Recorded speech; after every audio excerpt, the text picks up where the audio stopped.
Hey everyone, and welcome to Almost Cancelled. I am Peter, that is Connor, and we are going to talk about Kingdom, Season 1, Episode 4. So, full spoilers for the episode as always. We were speaking last episode about how they're kind of maybe starting to shake up the structure of this, because because the past couple of episodes have been, it gets to night time before the end of the episode, chaos, during the first part of the episode, then it goes to daytime. This episode was different. And then it was about the race to beat the sun, because the start of the episode is that, okay, those assholes have buggered off on the ship. What are we going to do? Yeah. What are we going to do? It's like, we can go back to where it all started, because that fortress, or that hospital, whatever you want to call it, successfully contained them for a while. So if it kept them in for days, it can keep them out. So it's like, okay, let's get moving then, because it's a bit of a walk, and so much time before the sun goes down. And naturally, on the way, there's some trouble. One of the carts, because they've got some of the elderly and the injured, on these carts that they're pushing along, and time's getting on. The dead are starting to wake up, so people start running back, but the carts are moving really quick. But one of them, falls down a little bit. The wheel gets stuck in a little rock, and falls in a little bit of a ditch. Yeah, so they have to try and get up. And I think this is the episode that very, very neatly. Because it's funny, I'm going back to episode 1 or 2 when you were convinced that the Crown Prince could be worse than all the villains. Could have been. And I was like, nah, I'm pretty sure he's not. And I feel vindicated, because this episode is pretty successful in showing why he is a fairly noble, heroic figure. I think to a fault, actually. I think it gets a bit too blunt with it, in terms of, where he outright says, oh, I'm not like them, I'm better than them. I'm like, yeah, I can see that. You don't need to be telling me. You didn't need to see it. I don't mind it being so super blunt, knowing like how clear it is in the actions, because ultimately this is like just a really good B movie, right? In terms of its I'm fine with it quality. In the action. It was just him saying it. I was like, yeah, a bit much. Because he helps push the cart. He's making them all push. He's determined not to leave them behind, and they're all running back. The first cart gets there back first, but their cart's running back. There's actually a lot of good action stuff. This is probably the most exciting. Yeah, some nice head slicing. We get the musket out. We have one musket. Yeah. And Biomeal's getting headshots with it. He clearly knows what he's doing with it. And, it's pretty good. In fact, I actually thought Myung was going to die, because Myung, it looked like he was going to sacrifice himself for the Crown Prince when he turned around, decapitated that one zombie. That's happening in the last episode. But he's still getting in time. Everyone sort of got in, and we actually mostly skip over the night. There's the one scene on the boat where they all end up being screwed for the most part, because there's one zombie locked in the trunk inside the ship. Someone brought their kid along.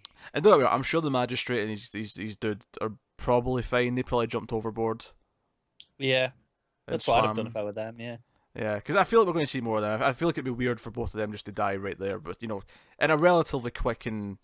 I agree. It would feel weird, and I imagine with the richer upbringing, they learned how to swim pretty reasonably, because I'm sure not everyone did. Yeah. So, but no, so everyone inside the temple just kind of survives all night, and it's like, okay, it's daytime, the zombies go away. Some gorgeous time lapses going on. Yeah, and I like how they're calling them monsters. They're not calling them zombies, they're calling them monsters. I kind of like that. No, it works. They are monsters.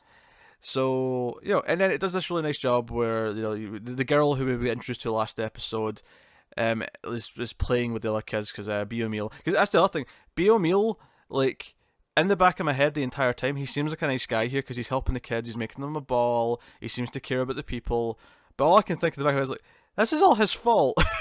He cooked the dude and fed them to everyone. It's conflicting though, isn't it? Because he did it in a way it was a noble intention of what he did, of, no, they need food. Mm-hmm. But it was kind of a shitty thing to do at the same time. It was a shitty thing to do, even without the fact that it turned out to be the carrier for a zombie virus. Yeah, it was shitty anyway to trick them into eating that. But he genuinely thought he was, all right, no, they need food, right? Yeah. But we see him with the kids, and then because there's a moment where the kids are playing with the ball and it hits the emperor, right? Because I think before this, even they're all like bound to the emperor, or not the emperor, sorry, the Crown Prince, and they're all bound and say, "Oh, thanks for saving us," and it's kind of this weird thing where he seems uncomfortable with all the praise, like he doesn't really want the thanks. He's kind of awkward, but the ball ends up hitting him just gently on the side of the leg. But this summons them over. He summons them over, and it's like, oh no, this is like in the times where the king can have you decapitated the for kids this. are like, it's part, we understand. Kill us for what we did. Yes. And I'm like, God, these towns were stupid, weren't they? And he's like, no, Fair to me. sorry? Seems fair to me. Of course he I think does. kids deserve to be killed if they hit a ball at you. And then he gives them some food, and he gives up his food to everyone because the food's running low, and they've got a little stock of actual meat because they're actually really excited about this. Like, see when they say, "Oh, it's meat," it's like jerky that he's got. Yeah, it's all dried Yeah. yeah. But it's all for traveling purposes, obviously. And it's like, oh, so they're all feasting, they're all delighted by it. And I did note though, before, as they started to just hoard the meat and like dish it up and like all go in as if they're like in a hive, they did stop for a second and thank him. Like they actually stopped and said, no, thanks, Your Majesty, thanks for the food. So I was like, okay, no, like.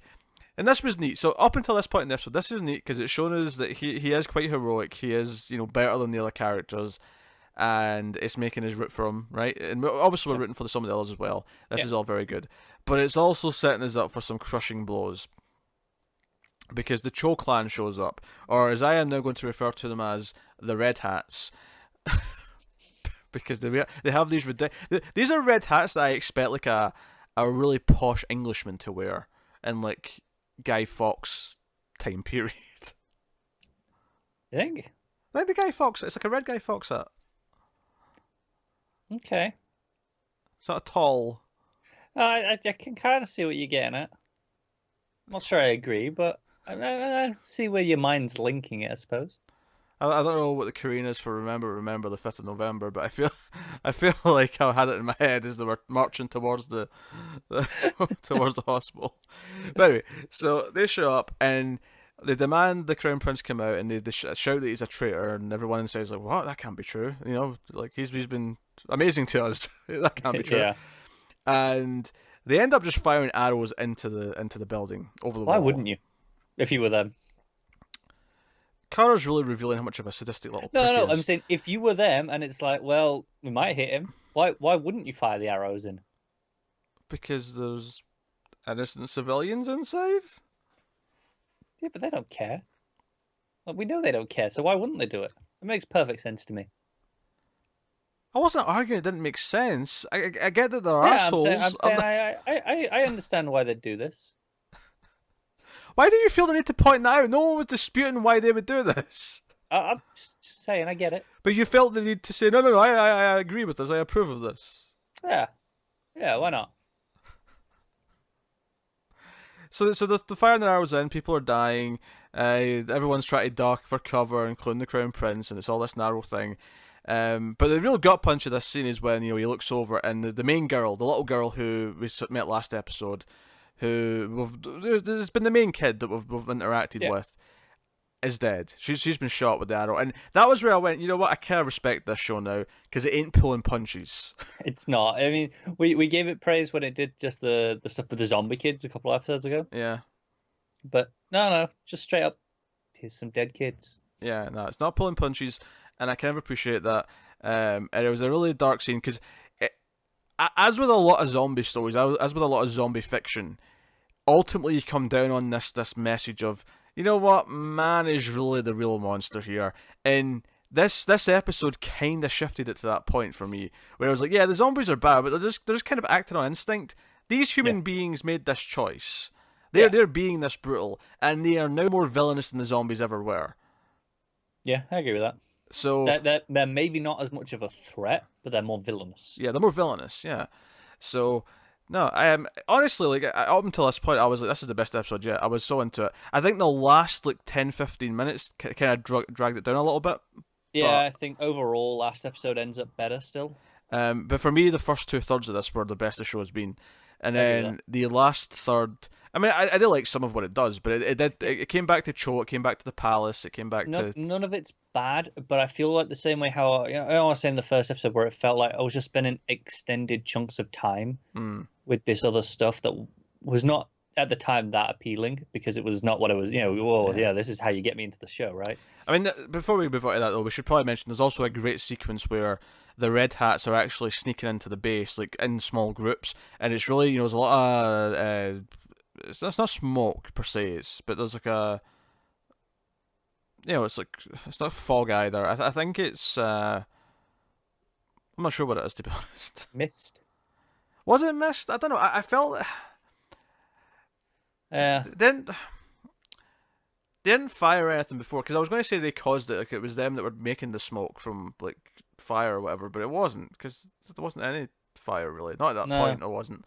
But let's be honest, this was purely for atmosphere, so that they were creeping about and like really, it looked so good. It did, and you had Biomil running around with the one musket. He's the only one in that group that has a gun on the good guys team, right? Try to protect the civilians, and he's running around trying to get like pop headshots off where he can. Yeah, you've just got this stealth sequence of them taking them down. Yeah, and everyone else is trying to sneak out the back. It's a very well done sequence, and it was really fulfilling or really reassuring. I should say reassuring is the word, because it was like, okay, the zombie action's been great, and what I like about the zombie action as well is it's been changing things up. But that whole sequence at the start of this one, where they're chasing the sun going down, and they're on the road, they're trying to get there. That was very different from all the zombie action we'd had before, I really liked that. This said to me that no, even when it's human vs human, we can have very exciting stuff. And obviously, what I'm expecting to happen at some point, probably before the end of the season, is how do the good guys tactically use the zombies against the bad guys? Yeah, because I feel like that's where we're going. Yeah, if not at the end of the season, definitely next season. Yeah, because they seem to always be outnumbered for first and foremost. And it was always about smarts. Like here, they knew the call signs for the the squad. And it's like, so they used that against them. Yeah, Biomil did. Yeah, he was using all the call signs and leading them away from the camp. Yeah, so like indicating that, oh, hey, they're over there. So they go there, and then it's like, oh no, nice easy shot, because it is where that he's led them to. Yeah. So that stuff was really good, and then the stuff at the end, it was basically some scholars, like, because the smoke signal's been flared up and they think they're going to war, they demand to see the emperor or the king, and they storm in. And Cho actually is like, yeah, okay, you can see the king. And he takes them in. And basically just kind of like, nah, the king's alive. See, sure, he's like this, but he's still the king. And you were conspiring to, like, overthrow the king. So, you know what? You and your family annihilated. Yeah, he basically goes, yeah, he's ill. It just makes him sleep a lot. He's basically in a coma during the day, but at night, he's all feral. Yeah. But he's alive. Basically, he in a weird way gets mad enough with the power that he's on, the power trip that he's on, that he's like, I can basically just tell them pretty much the truth and still enforce my own rules and get away with it. And he's not wrong. Well, there's no one really there to oppose him in terms of force. Yeah. So, at least right now, that's where we are, and he's determined for vengeance because his son's been killed. He's like, no, I'm going to that damn Chang, that damn crown prince. I'm going to get him. Yeah, and so all of this stuff is fine. It's that it's just one huge extended chunk at the end that really kind of makes it feel like it's going on. Like, yeah, the first 2/3 of this episode are so exciting, right? Mm-hmm. And then this is just like, but even the downtime, when it's the quiet stuff with the kids and the feeding, all that stuff in between was also really good. It wasn't just the exciting stuff that was good. It was, and I think this stuff would be a lot more tolerable if it was spread out throughout the episode rather than just extended chunks of it. I think it would play a lot better that way. And the Queen's promising that she's going to give birth to a son, because it has to be a son. Definitely not. The disappointment on his face will be gold if that comes to pass. Yeah. But yeah. So I mean, I really like this episode. I mean, I think the last 10 minutes that definitely slowed things down for me. But the first 2/3 or so of this episode, I think, are the best the show has been. And I think what it's doing is that it's become purely about survival and how do we. And we've got two fronts. We've got the zombies and we've got the army coming to chase the crown prince. And it's all about problem solving. It's about, okay, we have to get into somewhere shelter. We have to, okay, how do we survive until morning? How do we survive against these guys that are well trained and have weapons and multiple guys have muskets? It's all about survival and problem solving. And for me, that's what I like about good zombie movies is that challenged aspect to it. I assume that will be the rest of the season, will be the survival. And then season 2 will be, Chang go, no, I'm going to take back, my birthright. Yeah, that'll be a part of the show for sure, yeah. But I think that's next season. So, no, I'm really digging it. And, it's funny because this had a weaker episode 1. and then it has gotten better and better, which is the opposite of The Walking Dead, which had a really good first episode and then just gradually sunk and sunk. That first episode is one of the best first episodes in existence. Yeah, it's fantastic. And then it never lived up to that, and then season 2 was just garbage. Yeah. And season 3 wasn't much better, and I stopped watching it. Yeah, me too. And now it's on like season 9, because people seem to keep watching Walking Dead for some reason. I don't know why.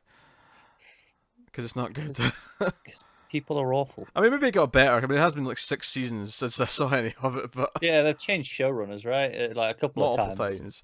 Now the actors are leaving and getting their own spin-offs because instead of staying on the same show. Yeah. So it is what it is. But yeah, Kingdom's good. Episode 4 is really good. In fact, is at the point now where I would highly recommend this to anyone who likes zombie stuff. Yeah, definitely. It's at that point now. It's at that point where I'd highly recommend it. It's rare that a show grows strength to strength like this one has, especially in such a short amount of time. Right? Yeah, because it's only 4 episodes, so this has improved so much. Whereas usually this is the sort of improvement I expect over, 10 to 14 episodes in terms of the amount of quality that's jumped up. Worth it, I'm just noticing now that all 6 episodes are written and directed by the same dude. Oh, really? Yeah. Okay. So, that is episode 4 of Kingdom. Let us know what you thought of this one in the comments below. Like, subscribe, all that stuff. Get us on the Twitters at mailed_fuzz for channel updates. If you want to support the channel and the show and everything we do here, you can head over to patreon.com/mailedfuzztv. You can support us over there for as little as $1 per month. Get some bonuses, get some stuff early. But otherwise, that is us. So thank you once again for watching or listening. We always appreciate it. Keep watching TV, guys. Have you got any vanilla?